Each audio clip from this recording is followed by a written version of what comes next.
Welcome back to the Philip DeFranco Show, you daily dive into the news. It is Tuesday. I've got an exciting update at the end of this video, but we also have a lot to talk about today, starting with this. We've got to dig into this insane speech by Trump and Hegseth that really appears to have the military's top brass rattled, because it is just weird and crazy and cringe moment after one another. And arguably more importantly, it signals what might happen to the country pretty soon. Because last week you had Defense or War Secretary Pete Hegseth ordering hundreds of the military's top commanders to Marine Corps Base Quantico in Virginia for a speech today. The topic leading up, it was a mystery, which, really confused a lot of people because one, it's unclear why he just didn't do this virtually, which would have saved a lot of money and travel time. And two, the announcement, it came just kind of out of nowhere with little time to prepare. But with that, according to at least the Daily Mail, who said they spoke to 2 Pentagon staffers, it was because of Pete Hegseth's state of mind. And according to them, he's been, quote, crawling out of his skin in recent weeks out of fear that he'll be assassinated like Charlie Kirk. With them then reportedly adding that he's been erupting in tirades, raging at staffers, and obsessing about matters related to his security. One even reportedly saying there's a manic quality about him, or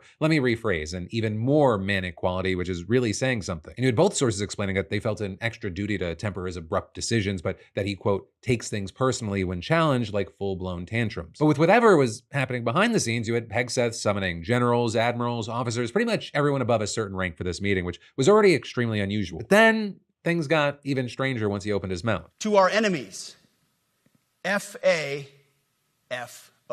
And for the two of you that don't know, that's fuck around and find out. And that bit, it pretty much kind of summed up the tone and the tenor of this event pretty nicely. Because you had Hegseth coming right out of the gate with some very aggressive rhetoric. To ensure peace, we must prepare for war. From this moment forward, the only mission of the newly restored Department of War is this: warfighting. Preparing for war and preparing to win. Unrelenting and uncompromising in that pursuit. Not because we want war. No one here wants war. But it's because we love peace. You had Hegseth saying that the United States is the most lethal and effective military power on earth, but it finds itself in an increasingly dangerous world. And he called this a moment of urgency, saying that enemies gather, threats grow. And so in terms of concrete changes, he called for increased spending on pretty much everything. Troops, weapons, vehicles, AI, you name it. But then he also spent the vast majority of his speech arguing that about what the military really needs is the right people and the right culture. And to him, that means so-called de-wokifying the armed forces. For too long, we've promoted too many uniformed leaders for the wrong reasons, based on their race, based on gender quotas, based on historic so-called firsts. We became the woke department. With Hegseth clarifying that he doesn't want to kick all women out of the military, he just wants to hold everybody to high gender-neutral standards. And if a woman can meet that, great, but if not, too bad. And then he clarified again that the military doesn't actually need new standards, it just needs the hard-nosed culture to enforce existing ones. So this is, you have critics countering that there's no evidence that standards have been lowered for women or racial minorities, and if anything, the military has become more effective because it's become more diverse. But according to Hegseth's telling, the U.S. has lost war after war since 1945 because its military has become infected with social justice, politically correct, and toxic ideological garbage. No more identity months, DEI offices, dudes in dresses. No more climate change worship. No more division, distraction, or gender delusions. No more debris. As I've said before, and will say again, we are done with that shit. Right. And then his next target that he really harped on was big people. Frankly, it's tiring to look out at combat formations, or really any formation, and see fat troops. Likewise, it's completely unacceptable to see fat generals and admirals in the halls of the Pentagon. This also means grooming standards. No more beards, long hair, superficial individual expression. We don't have a military full of Nordic pagans. And so to professionalize the War Department, he announced directives mandating regular physical fitness tests and grooming standards for almost everybody, even if they're not in active combat roles. With Hegseth then calling this Liberation Day for the military, and he declared that leaders are now free to enforce rigorous standards, whether that means cursing at soldiers or even getting physical with them. That's why today, at my direction, we're undertaking a full review of the department's definitions of so-called toxic leadership, bullying, and hazing, to empower leaders to enforce standards without fear of retribution or second guessing. We are overhauling an Inspector General process, the IG, that has been weaponized, putting complainers, ideologues, and poor performers in the driver's seat. We're doing the same with the equal opportunity and military equal opportunity policies, the EO and MEO at our department. No more frivolous complaints, No more anonymous complaints. No more repeat complainants. No more smearing reputations. No more endless waiting. No more legal limbo. No more sidetracking careers.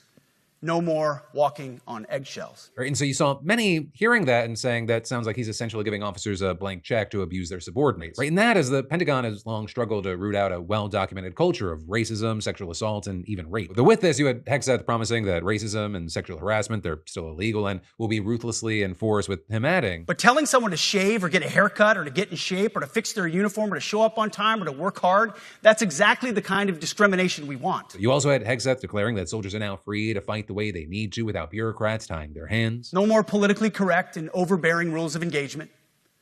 Just common sense, maximum lethality, and authority for warfighters. And again, you had people seeing that as him essentially giving soldiers a blank check to commit war crimes with impunity. But then finally, he claimed to know that the overwhelming majority of people in that room agree with everything that he's saying and invited anyone who doesn't to resign. And also on that note, he's already promised to fire 20% of the military's roughly 800 generals and admirals. And so understandably, many of those in the room were reportedly afraid that he'd fire them right there, though Hegseth, he didn't end up doing that. And what he ended up saying was that throughout the entire speech, the crowd remained almost totally silent and stone-faced, right, upholding their commitment to be apolitical even in the face of such hyper-partisan comments. That said, but behind the scenes, some people were a little more vocal. With reportedly 8 current and former officials telling the Washington Post that multiple top officers, including Chairman of the Joint Chiefs of Staff General Dan Kane, are privately critical of the new direction that Hegseth's taking the military. With them reportedly taking issue with the new national defense strategy, especially with how it reorients focus away from foreign threats and toward domestic ones, as well as all the partisan language in the document, including direct mentions of Joe Biden. And you had several sources adding that dissent during the drafting process is normal, but the number of officials concerned and the depth of their criticism, it's unusual. Right? And so that was Hegseth. And then you had Trump's, which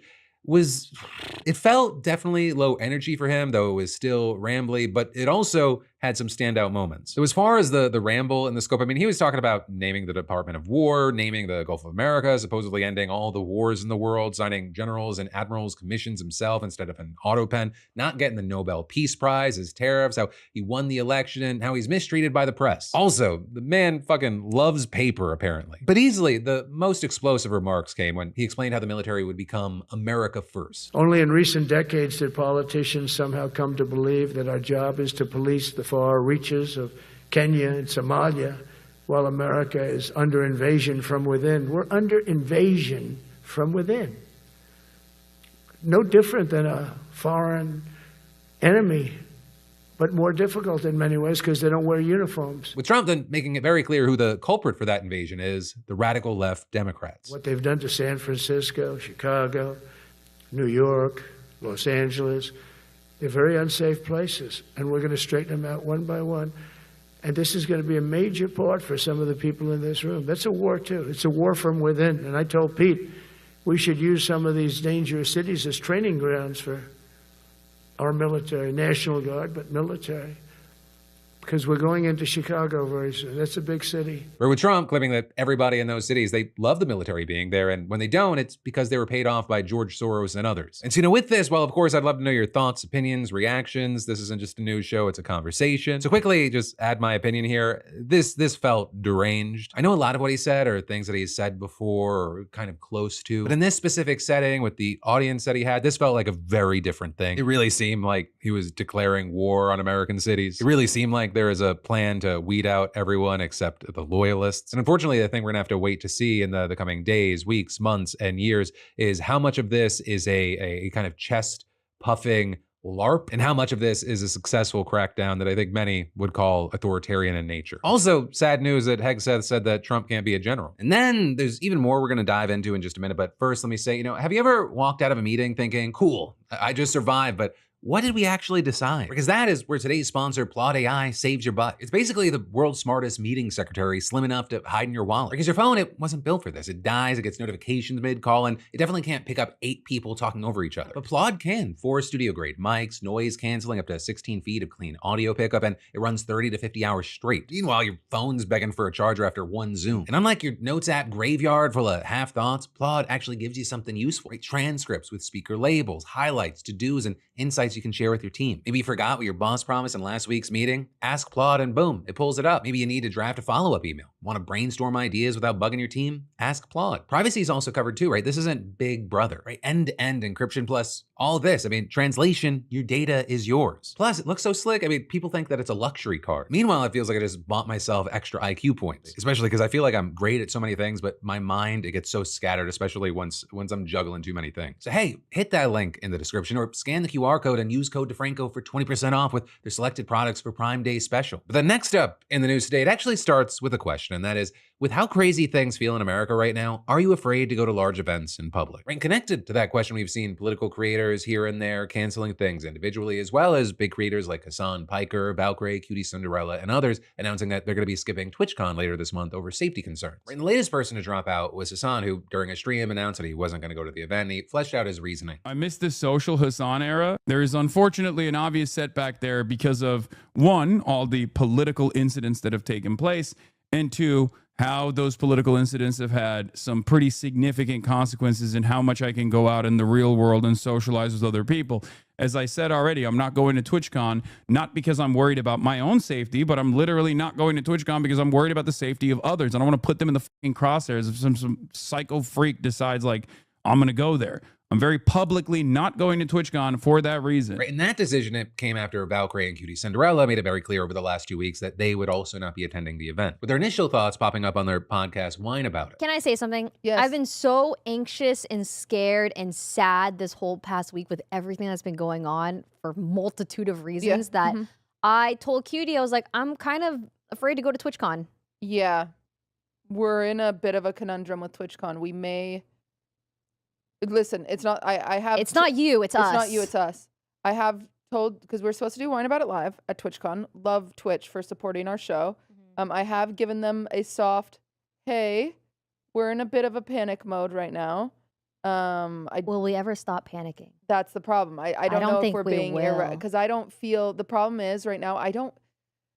Respectfully, I don't feel irrational about it. I feel very... I think it's valid. Scared. Yeah, it just takes one person Yeah. to, you know. Right, and then they go on to mention Ari Sato, who was a Japanese live streamer that was stabbed to death in the middle of a stream by someone local media called an anti-fan. So with things like that, as well as the killing of Charlie Kirk and politicians, it's obviously been at the front of a lot of people's minds, which led to Valkyrie saying last week, I'm just really uncomfortable with the world right now. Just so you guys know, Cutie and I are not going to TwitchCon anymore. We did back out. America is in a weird spot. Weird things are happening, and it's just, I don't feel safe. I open up, see the news, and then I'm like, holy moly, what is happening? and in general, there was a sentiment that there's a big overlap of people who hate watch streamers and those who are extremely politically active on platforms like Twitter. And here's how Pokimane put it last week. Here's the way I view it, especially with all the recent news surrounding Charlie Kirk. And of course, a lot of political talk happens on Twitter. And also for us, people like me, Ray, Cutie, other female streamers, the people who feel the most negative and most like passionately hateful towards us also tend to be on Twitter. And the streaming and Twitter community just have a lot of overlap. So sometimes it's just scary. And when you see that kind of negativity, you're like, do I want to tell people where I'm going to be in person? I actually don't know. Don't really like using Twitter too much because I don't... when I look at the replies, I'm like, who are these people talking to? I sure as hell don't think it's me. Like, I'm like, you guys are not my community. How do you even know me? Or you post a selfie, people start losing their shit. Right, and with that, you had people saying, you know, you can just look to the replies to the news that Valkyrie and QT weren't going to see the overlap. Or with people posting things like, makes sense, dating Hasan puts a huge target on your back because he supports terrorists and call for violence on others, Twitch should ban him. With that appearing to be in reference to claims that Valkyrie and Hasan are dating. Right, and while I don't care or know if that's true, I guess what matters is that the perception is that they are, and it puts her in danger. You also had others like streamer Tectone, who's recently become extremely vocal about culture and politics, seeming to use the opportunity to push the narrative that all the recent shooters are left-leaning and figures like Hasan are to blame. In reaction to Hasan not going to TwitchCon, he wrote, Hasan, you're the one who's causing these consequences the most out of any streamer on the platform. Hasan and people like Hasan have been pushing violent rhetoric and supporting terrorists for years. He knows the dangers he has caused for others. He's now too afraid to face the very beast he's created. And along with that, you had a number of people mocking the idea that Hasan was comfortable going to a protest, which inherently have a level of risk, and now he doesn't want to go to TwitchCon. So then with that, you had others pushing back a counterpoint, saying that things have dramatically changed in America since then, as well as the fact that Hasan says that he's doing this to protect his fans. But no matter where you stand understand on this, what you're seeing is Twitch trying to reassure people that the event will be perfectly safe, with CEO Dan Clancy saying on a live stream, just in terms of safety and security at TwitchCon in light of recent events. So I want to be very clear. We take security at our events like TwitchCon extremely seriously. Every year, we build on a successful approach to TwitchCon safety and security, particularly as we become aware of new or emerging security or safety challenges. So we have teams focused on this year round. with Clancy then going on to add how they limit who can attend and try to force attendees to behave appropriately with agreements in place when you buy a ticket. With that, as you had big community figures like Asmon Gold not buying that. Or with Asmon pointing to an incident that happened last year at TwitchCon, writing, last year, NMP, Lol, and Wake were sexually assaulted by a streamer, and Twitch didn't press charges or pursue any form of legal action against him. If I was a woman, I would never go to TwitchCon. But with all that said, as this whole situation continues to develop, I'd really love to know your thoughts and reactions here. Which is one, as you, do you feel safe in public? Do you feel safe in public going to any sort of these events? And then also, if you were a public figure at all, like, would you be making appearances at events like TwitchCon or maybe some sort of political conference? Where's your head at right now? I'd love to hear from you. But then next up in the news, Donald Trump and Bibi Netanyahu have agreed on a plan for Gaza, and if Hamas doesn't agree, Trump says that Israel has his full support to finish what it started, which of course, according to many experts, is committing genocide. Right? And with all that, Israel and Netanyahu facing growing international condemnation. I mean, Netanyahu, he arrived in the US a few days ago for a meeting of the United Nations, and he had to take a longer flight to avoid countries that might arrest him for alleged war crimes. Also, you had several new countries recognizing Palestinian statehood despite his objection, and you even had dozens of delegates walking out during his speech, which left him addressing a mostly empty room. Right? But all of that is seemingly meaningless when you also have the American president welcoming him to the White House. Right? And with the two meeting yesterday, you had Netanyahu agreeing to Trump's plan to end the war in Gaza, noting that it achieves Israel's war aims, and adding, it will bring back to Israel all our hostages, dismantle Hamas's military capabilities, end its political rule, and ensure that Gaza never again poses a threat to Israel. And then, of course, with that, you had Trump saying that Hamas failing to agree to this deal, it would mean that Israel has his full backing to finish the job of destroying the threat of Hamas. And that was something that Netanyahu was very happy to hear. If Hamas rejects your plan, Mr. President, or if they supposedly accept it and then basically do everything to counter it, then Israel will finish the job by itself. This can be done the easy way, or it can be done the hard way. But it will be done. But as we wait to see how this is going to play out, we should also talk about, well, what exactly is in this plan? Or because it's a 20-point proposal reportedly drawn up by Trump's son-in-law and real estate developer Jared Kushner, Middle East envoy Steve Witkoff, who also has a background in real estate development, and former UK Prime Minister Tony Blair, who is perhaps best known internationally as an architect of the 2003 invasion of Iraq. And this proposal starts by declaring that Gaza will be a de-radicalized, terror-free zone that does not pose a threat to its neighbors, and adding next that Gaza will be redeveloped for the benefit of the people of Gaza who have suffered more than enough. It then goes on to say that both sides agreeing to the proposal would result in an immediate end to the war, the suspension of all military operations, and the freezing of the battle lines where they are, as well as the return of all remaining hostages, living and dead, in exchange for Gazans held by Israel. The plan also notably calls for ensuring humanitarian aid into Gaza, says that Israel will not occupy or annex the territory, and affirms that, quote, no one will be forced to leave Gaza, and those who wish to leave will be free to do so and free to return. And then as far as Hamas, members who, quote, commit to peaceful coexistence and to decommission their weapons would be given amnesty and allowed to leave Gaza. Right? And that being part of a broader disarmament and demilitarization effort that would also have the group agreeing to not have any role in the governance of the territory, which then brings up the question of, well, who would be in charge? And well, at least according to this plan, the Israeli military would gradually withdraw and they'd hand over control to an international peacekeeping force led by Arab countries. But also, notably, it would be allowed to maintain a security perimeter presence that will remain until Gaza is properly secure from any resurgent terror threat. It was also not clear what this perimeter presence would look like or how and when Gaza would be considered properly secure. But also, in any case, while this peacekeeping force would provide security, Gaza would be governed under the, quote, temporary transitional governance of a